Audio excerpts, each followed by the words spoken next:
जी हाँ दोस्तों, आप बिल्कुल सही सुन रहे हैं। अब कब्जाधारी के केस कोर्ट के अंदर नहीं चलेंगे। इनके जो भी विवाद है, जैसे कब्जाधारी किसी प्रॉपर्टी के ऊपर कब्जा कर रखे हैं, किसी मकान, दुकान, प्लॉट या फिर कृषि भूमि के ऊपर कब्जा कर रखे हैं, और वो उस प्रॉपर्टी को हड़पना चाहते हैं, अपने करना चाहते हैं, उसके ऊपर एडवर्स पोजीशन के जरिए से मालिकाना हक लेना चाहते हैं, तो उनके कोई भी केस अब कोर्ट के अंदर नहीं चलेंगे। ऐसा कानून आ चुका है। तो किस तरीके का कानून है और माननीय सुप्रीम कोर्ट का इसके ऊपर क्या कहना है, ये पूरी जानकारी इस वीडियो के अंदर मैं आपको बताने वाला हूँ। वीडियो बहुत ही महत्वपूर्ण है, आपके फायदे का है, इसलिए आपको करना क्या है, वीडियो को बिल्कुल अंत तक देखना है, तभी पूरी जानकारी समझ में आएगी। क्योंकि आपको अच्छे से पता है, कभी भी आधे अधूरे वीडियो से जानकारी समझ में नहीं आती है, इसलिए पूरी जानकारी के लिए वीडियो को बिल्कुल अंत तक देखना होता है। और ये आपका अपना चैनल है, इसको अगर आप अब तक सब्सक्राइब नहीं करे हैं तो पहले इसको सब्सक्राइब भी कर दीजिए और साथ में बेल आइकन को भी दबा दीजिए। तो चलिए शुरू करते हैं। तो वेलकम दोस्तों, मैं हूं आपका अपना एडवोकेट जितेंद्र। दोस्तों सबसे पहला तो यहाँ पे मैं क्लियर कर देता हूं कि अगर किसी का इंटेंशन यानी कि शुरू के अंदर ऐसा कोई इरादा नहीं है, वो उस प्रॉपर्टी के अंदर रहने के लिए आया है, जैसे कोई किराएदार आया है, किसी मकान या दुकान के अंदर आया है और वो वहां पे किराए से रह रहा है, और उसको वहां पे रहते हुए 12 साल या 12 साल से अधिक का समय हो चुका है, और बाद में वहां पे रहते हुए उसका अगर लालच बढ़ जाता है, वो उस प्रॉपर्टी को एडवर्स पोजीशन के जरिए से अपनी बनाना चाहता है, एडवर्स पोजीशन के जरिए से अपना मालिकाना हक वहां पे लेना चाहता है, तो वो नहीं ले सकेगा। अगर कोर्ट के अंदर ऐसा केस डालता है तो उसका केस नहीं चलेगा। तो इसमें इंटेंशन होना यानी कि इरादा होना बहुत ही जरूरी है। अगर इरादा नहीं है और इस तरीके का अगर बाद में लालच दिखाई देता है, तो उस प्रॉपर्टी का मालिक एडवर्स पोजीशन के जरिए से बिल्कुल भी नहीं बन सकता है। अब यहाँ पे दूसरा पॉइंट ये आता है कि अगर कोई किसी प्रॉपर्टी के ऊपर परमिशन के जरिए से रह रहा है, अनुमति के जरिए से रह रहा है, और बाद में अगर वो उस प्रॉपर्टी को एडवर्स पोजीशन के जरिए से हड़पना चाहता है, कब्जे के आधार पे अपनी करना चाहता है, और कोर्ट के अंदर जाके अगर वो ऐसा मामला डालता है कि यहाँ पे मुझे रहते हुए 12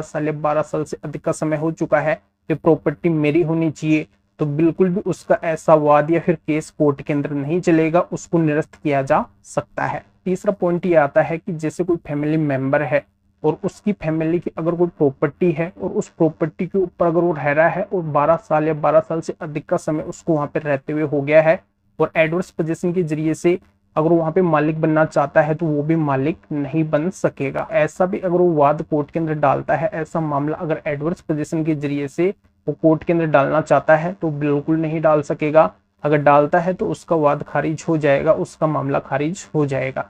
अब यहाँ पे चौथा पॉइंट ये आता है कि अगर कोई नाबालिग है, 18 साल से कम उसकी एज है, और उसकी प्रॉपर्टी के ऊपर अगर कोई रह रहा है और वो एडवर्स पोजीशन के जरिए से उसको अपनी बनाना चाहता है, तो वो भी नहीं बना सकेगा, क्योंकि वो जिसकी प्रॉपर्टी के अंदर रह रहा है वो नाबालिग है, और नाबालिग उसके मामले को कोर्ट के अंदर चैलेंज नहीं कर सकता है। ये आपको अच्छे से पता है, क्योंकि नाबालिग को इस फील्ड के अंदर नॉलेज नहीं होती है, कानूनी ज्ञान नहीं होता है, इस वजह से उसकी प्रॉपर्टी के अंदर जो भी रह रहा है वो मालिकाना हक नहीं ले सकता है। तो ये जानकारी यहाँ पे अच्छे से समझ में आ गई होगी। अब इसमें अगला पॉइंट ये आता है कि अगर कोई मेंटली पागल है, यानी कि उसको नॉलेज ही नहीं है, उसको व्यवहारिक या सामाजिक किसी भी तरीके की नॉलेज नहीं है, और उसकी प्रॉपर्टी के अंदर अगर कोई रह रहा है, उस प्रॉपर्टी के ऊपर अगर कोई रह रहा है और वो कब्जे के आधार पे उसको अगर अपनी करना चाहता है, वो बताना चाहता है कि उस प्रॉपर्टी के ऊपर उसको रहते हुए 12 साल से अधिक का समय हो चुका है, तो यहाँ पे अगर ये साबित हो जाता है कि ये पागल की प्रॉपर्टी के ऊपर रह रहा है, ये मेंटली तरीके से डिस्टर्ब है, माइंड इसका काम नहीं करता है, तो उसकी प्रॉपर्टी के ऊपर भी वो मालिकाना हक नहीं ले सकता है, कब्जे के आधार पे अपनी प्रॉपर्टी नहीं कर सकता है। अगर कोर्ट के अंदर ऐसा वाद डालता है तो वाद उसका चलने लायक नहीं होगा। अगर कोई सैनिक है, जल थल वायु, अगर तीनों सेना में से किसी भी सेना का वो सैनिक है और वो सेना के अंदर रहता है, और पीछे से उसकी प्रॉपर्टी के अंदर जो भी रह रहा है वो एडवर्स पोजीशन के जरिए से 12 साल या 12 साल से अधिक का कब्जा दिखा के उस प्रॉपर्टी को अपना करना चाहता है, तो वो भी अपनी नहीं कर सकेगा। कोर्ट के अंदर ऐसा वाद अगर डालता है तो सैनिक उस वाद को खारिज करवा सकते हैं। अब अगला पॉइंट ये आता है कि जैसे कोई सरकारी भूमि है, जैसे रोड के किनारे कोई भूमि यानी कि जमीन छोड़ी गई है, कोई सरकारी बस स्टैंड की सरकारी भूमि है, कोई हॉस्पिटल की सरकारी भूमि है,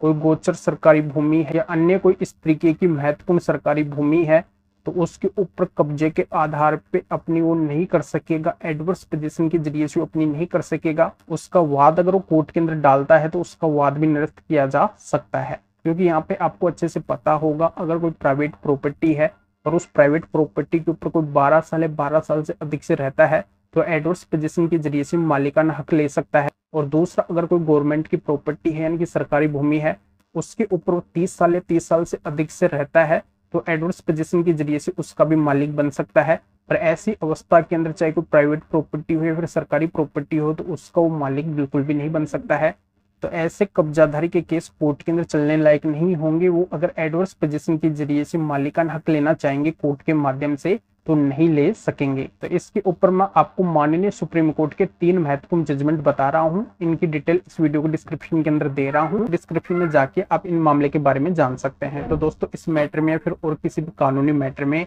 मेरे से अधिक जानकारी लेना चाहते हैं, मेरे से फोन के ऊपर बात करना चाहते हैं, तो व्हाट्सएप पे मैसेज कीजिए, अपॉइंटमेंट बुक करवाइए। तो अभी आप इस वीडियो को लाइक कर दीजिए और शेयर भी कर दीजिए, जो और लोगों तक भी जानकारी पहुंच सके। तो वीडियो देखने के लिए आप सभी का बहुत बहुत धन्यवाद।